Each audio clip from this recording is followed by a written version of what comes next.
Assalamualaikum warahmatullahi wabarakatuh. Perkenalkan, nama saya Bunga Dameria dari kelas 10-4. Di sini saya akan menjelaskan tentang sejarah terbentuknya bumi.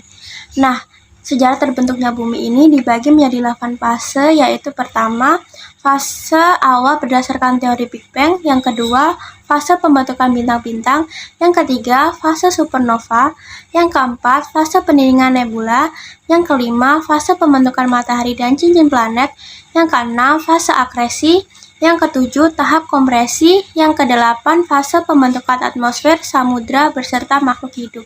Pertama, teori Big Bang. Pada teori ini menyebutkan bahwa kondisi alam semesta pada mulanya berawal dari kondisi yang super padat dan panas, kemudian mengembang dan meledak pada sekitar 13,7 miliar tahun yang lalu. Kenapa teori Big Bang ini dipakai? Karena teori Big Bang merupakan teori yang paling terkenal dan paling masuk akal. Teori ini dapat diterima oleh ilmuwan ataupun orang awam. Pada awal mulanya, dilakukan pengukuran nebula spiral pada tahun 1912 oleh Festo Slipher dengan efek Doppler.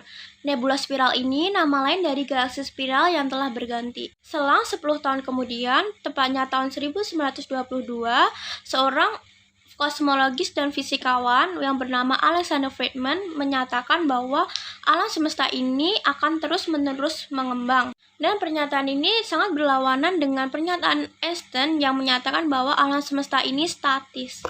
Pada 2 tahun kemudian, tepatnya di tahun 1924, Edwin Hubble melakukan penelitian lebih lanjut mengenai model nebula.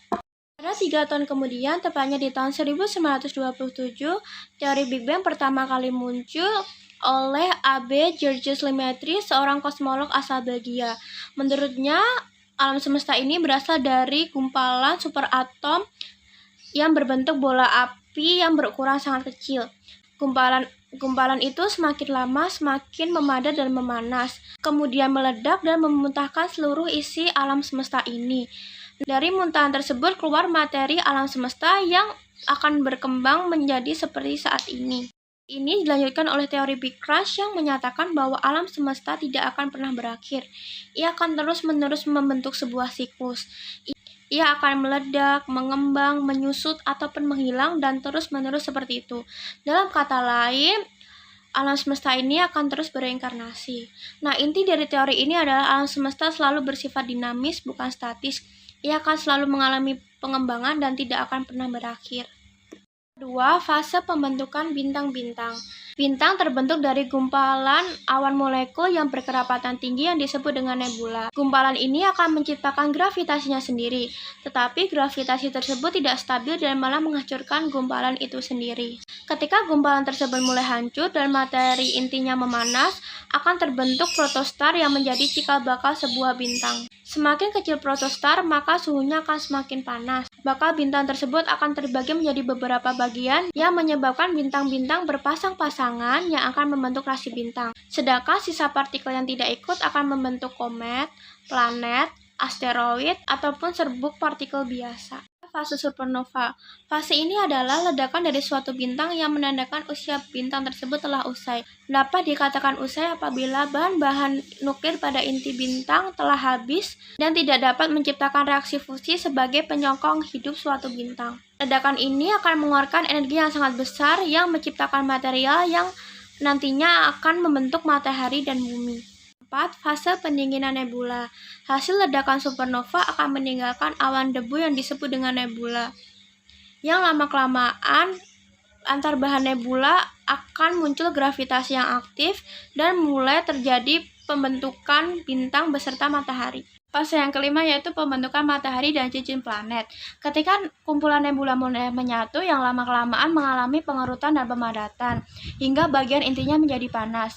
Hal ini disebabkan adanya penggabungan inti hidrogen ke dalam helium yang menyebabkan pelepasan tenaga. Ketika hidrostatik mulai tidak stabil, terbentuklah protobintang atau matahari sebagai inti tata surya. Ketika suhunya mencapai 10 juta Kelvin, maka akan terbentuk termonuklir yang menyebabkan berhentinya penyuplaian energi dan pengerutan, sehingga matahari menjadi pusat tata surya yang dikelilingi oleh planet-planet. Selanjutnya, pembentukan cincin planet.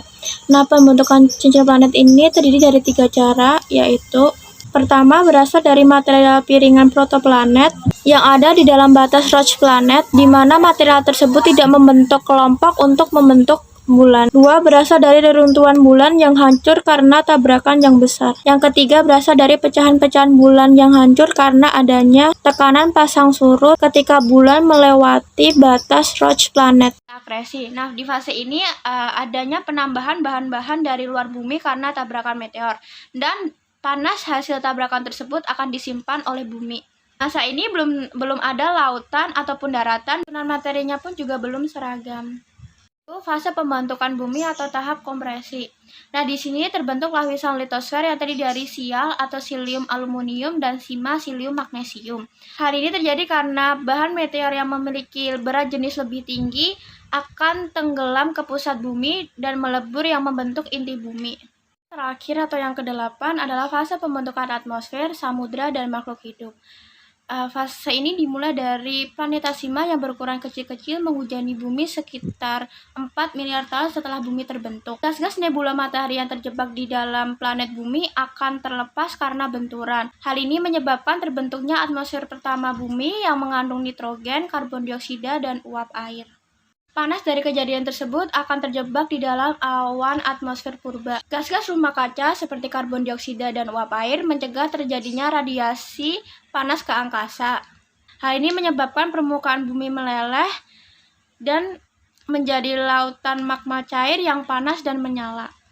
Setelah beberapa lama, hujan planetasima mulai berkurang dan bumi menjadi lebih dingin sehingga terbentuklah samudra. Uap air mengembun dari awan yang tebal sehingga lama-kelamaan mengakibatkan hujan yang berlangsung selama berabad-abad yang lambat laun memenuhi dataran rendah sehingga tercipta laut purba. Udara mulai lebih bersih ketika uap air mengembun dan membentuk samudra. Maka kandungan CO2 atau karbon dioksida yang berasal dari udara atau atmosfer tersebut akan masuk ke dalam laut. Akibatnya di atmosfer hanya ada nitrogen dan juga tidak ada oksigen yang membentuk lapisan ozon, sehingga radiasi sinar ultraviolet matahari akan langsung sampai ke permukaan bumi tanpa hambatan. Muncul di samudra purba sekitar 1 miliar tahun kemudian, yaitu hidupnya ganggang biru yang berfotosintesis menggunakan karbon dioksida dan cahaya matahari serta mengeluarkan oksigen. Lambat laun oksigen akan terkumpul di atmosfer. Selama 1 miliar tahun berikutnya, setelah mengalami berbagai proses alam, terciptalah atmosfer yang kaya akan oksigen dan menciptakan lapisan ozon sebagai penghambat radiasi sinar ultraviolet. Kehidupan pun naik ke daratan dan berevolusi menjadi berbagai jenis organisme sampai sekarang. Sekian paparan materi dari saya, kurang lebihnya mohon maaf. Wassalamualaikum warahmatullahi wabarakatuh.